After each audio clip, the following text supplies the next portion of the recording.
If your games are spread across different stores like Steam, GOG, Epic, or emulators and random game folders, Playnite can bring it all into one clean library. And the best part is, it's not just for store launchers. You can add those quote-unquote outside the store games too. So everything sits in one place and launches with a single click. In this video, I'll show you how to set up Playnite and how to use the console-style full-screen menu to browse and play. So let's jump in. To get started, we're going to download Playnite from the official website. Open your browser and head to playnite.link. Once you're there, go ahead and click the download button, and when the file finishes downloading, open the installer. Now the installer is going to ask where you want Playnite to be installed. If you're fine with the default location, you can simply leave it alone and move on. But if you prefer to keep your apps in a specific folder or drive, click Browse, choose your install folder, and then Continue. You'll also see an option called Portable, and this one is worth paying attention to. If you enable portable mode, Playnite becomes super easy to move later. So if you ever switch to a new PC or you want to put it on a handheld, you can just copy the Playnite folder over and all your settings and configuration will come with it. For most people, that's the better choice, so I recommend checking portable before you install. Once you do that, click install and let it finish. When Playnite launches for the first time, it'll walk you through a quick setup. First, it asks which game stores you use. This part is basically Playnite figuring out where your library lives, so go ahead and tick every platform where you own games. For example, if you have games on Steam and GOG, select both and then click Next. After that, Playnite may ask you to connect accounts for some stores. This is only required for platforms that need you to sign in, so Playnite can sync your library and pull details correctly. For GOG, you can often skip it because a lot of games are DRM free, so you may not need to connect anything at all. Steam is different though. For Steam, you definitely want to connect your account. Otherwise, Playnite won't be able to properly import and keep your Steam library updated. So go ahead and enable Connect Account, click Authenticate and sign in. If you see an option that says Ignore installed games from other accounts, you can turn that on too,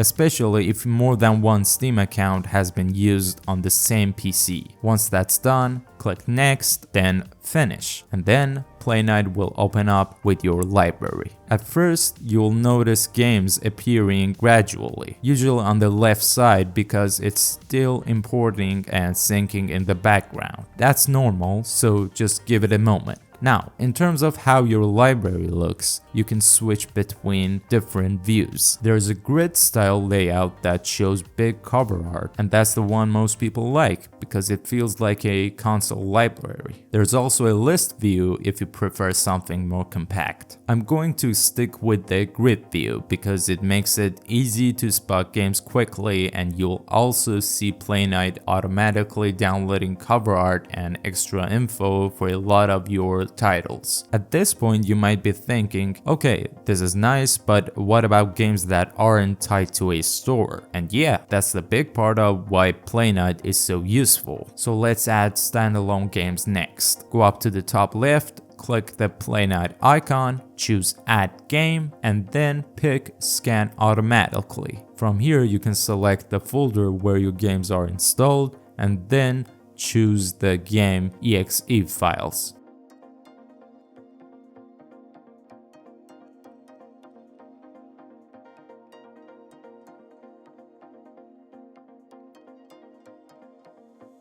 Once you hit Add Games, they'll show up in your library like everything else. Now sometimes a game will get added, but the cover art and details don't download. That usually happens when Playnite can't recognize the title automatically. The fix is simple. Right-click the game, click Edit, then choose Download Metadata, and pick IGDB. After that, just search the game's name, select the correct result, and then save. Once you do that, Playnite will pull the proper information and update the entry. And by the way, there's another really quick way to add a game that isn't in a store. You can simply open the game folder and drag the executable file straight into Playnite window. It'll create an entry immediately, and then you can download metadata the same way we just did.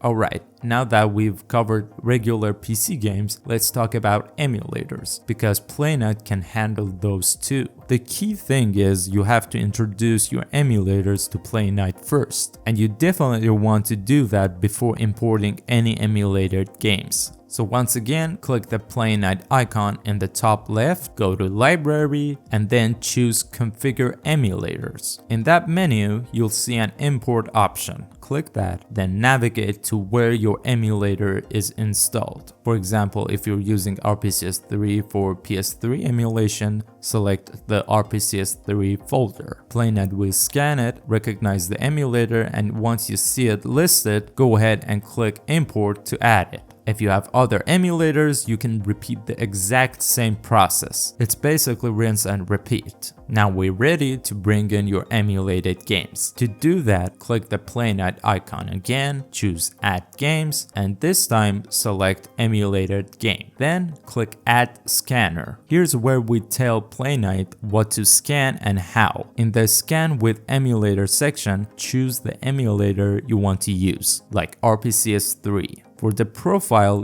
default is fine. Then you'll see an option called Override Platform, and this is important because it tells Playnite which system these games belong to. So if you're scanning PS3 games with RPCS3, set the platform to PlayStation 3. After that, choose the scan folder. Click the folder icon, navigate to the directory where your PS3 games are stored, and select it. Before you start scanning, you also see a checkbox for saving this as an auto scan configuration. Turn that on and give it a name, because this is what lets Playnite automatically detect new games later when you add them to the folder. It's a small step, but it saves you a lot of time down the line. Once everything is set, click Start Scan and wait for it to finish. When the scan results appear, select the games you want or just select all of them and click Import. And that's it. If you want to add games for other emulators, you'll follow the same workflow. Now let's clean things up and make the library easier to navigate, especially if you have a mix of PC games and emulator titles. Playnite lets you group and browse by platform, which is one of the best ways to keep everything organized. At the top, click the Explore panel icon, then open the drop-down that usually says Library and switch it to Platform. Once you do that, you'll be able to browse your collection by system. If you also want your main library view to reflect that, you can sort and filter by platform as well. Set your sorting option to Platform, then set your filter preset to Platform 2, and you'll see everything grouped more cleanly. If you notice any game falling under None, that just means the platform field is missing. For example, this happened to me with the game Sekiro. To fix it, right-click the game, choose Edit, and set the platform to the one which is related to the game. For me, it's a PC Windows game. Then save. Once you do that, it'll be categorized correctly. Now, one last thing I want to cover is the difference between Playnite's two main modes. The view we've been using so far is the desktop mode. The other one is full screen mode, which is designed to feel more like a console interface. To switch over, click the Playnite icon and select Switch to full screen view.